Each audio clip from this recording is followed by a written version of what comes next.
Hey guys, Home Bikes here, and today I'm going to tell you how I turned a gravel bike into an all-out road bike, and also why I did it.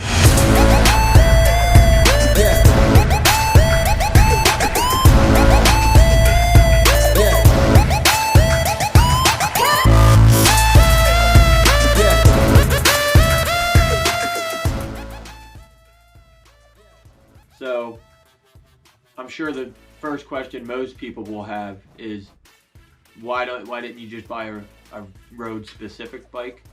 So, here's the short story. So last year, I had the opportunity to buy my dream bike, a Trek Madone. So I bought last February, a year ago, I bought a 2019 Trek Madone and loved it. Absolutely loved it. Rode it all year, rode it just up until a couple months ago. So I needed a bike to be able to pull the kids in the bike trailer around town with my girl and everything. So I wanted to get a checkpoint. So I started riding the checkpoint, and I was shocked that I actually loved it. I was taking it out on the road and everything. So once the whole COVID thing started, I had to miss work to be here with the kids.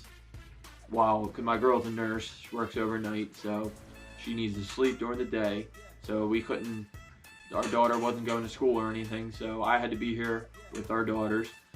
So missed work for like 6 weeks. So I was looking at my bikes and I'm like, alright, I'm not making money right now. I'll get rid of the Madone. So I was riding the checkpoint mostly anyway, so I figured, what the heck. So I sold the Madone to my buddy Scott, and then I started looking at the checkpoint and thinking about what I could do to it to make it more optimized for the road. Because when I first got it, I took it out on a couple stretches of we don't even have a lot of gravel here in South Jersey, but there's a couple stretches of like a couple miles that you can find. So I went there one or two times, and I came home, I think the second time, and the bike was just covered in sand. Like, I've ridden mountain bikes for years. I don't understand why this bike, it was covered. I had to strip everything down on the drivetrain, soak the chain. It was a nightmare. So that's when I was finally officially done, and I said, I need to make this more into a road bike. So I started, the first thing I did was just a little stem. This is a Trek Checkpoint SL5 in a size 58. It comes with a 100 mil stem. So I switched it out for a 110 millimeter stem, the same model, aluminum. But then I didn't really like the bars. The bars, aluminum bars feel thinner in my hands. I don't like it. So I switched out the stem and bars with the Bontrager XXX integrated bar and stem. And I absolutely love them. They're so much more comfortable. And because of the Madone, I think I was used to the feeling of carbon bars.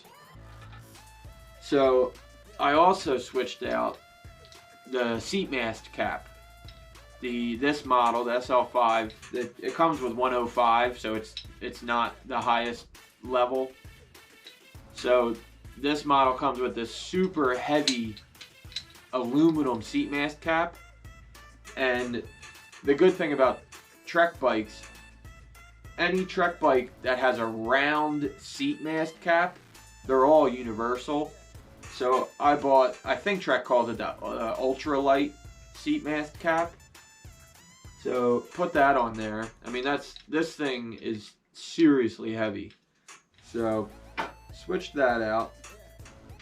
And then I got the Bontrager XXX wheels. And absolutely love them. I'm still blown away every time I use them. They're stable in the crosswinds. They make the bike so much faster. Like, to anybody that's never ridden a deeper section wheel, I would highly recommend these. They come with the DT internal, so I actually upgraded the rear hub.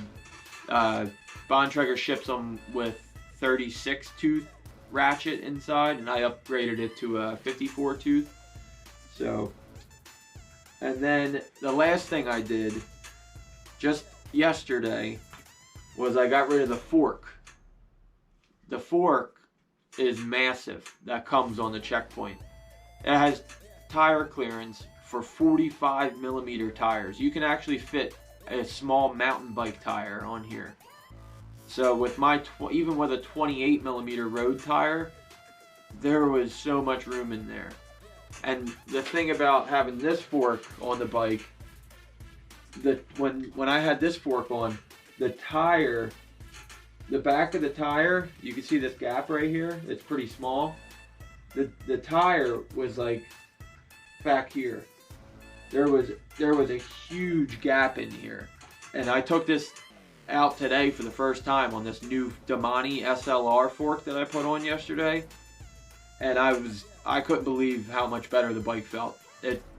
The handling, the steering, even the road feel, it just felt better. And I think Trek does use a better carbon in the Damani SLR fork than what is in this one. So the axle to crown, which that's from the axle to the crown of the fork. On the Damani one, it's either 30 or 40 millimeters shorter. So when my wheel was in here, the top of the tire was probably like here. There was a huge gap in here. So on this one, it's way smaller. And even still, this Damani fork, it can fit a 38 millimeter tire. So it wasn't, I didn't have this all planned when I bought the bike, but I think it's pretty cool that it's actually coming along, and it actually, I mean, it feels fast out on the road. I don't feel like I'm losing anything. So next, I'll probably start upgrading the 105 eventually. They ship this with a long cage derailleur because it comes with a 34 tooth cassette. So I don't really need that on the road. And with the long cage derailleur, it just feels, the shifting feels a little sloppy.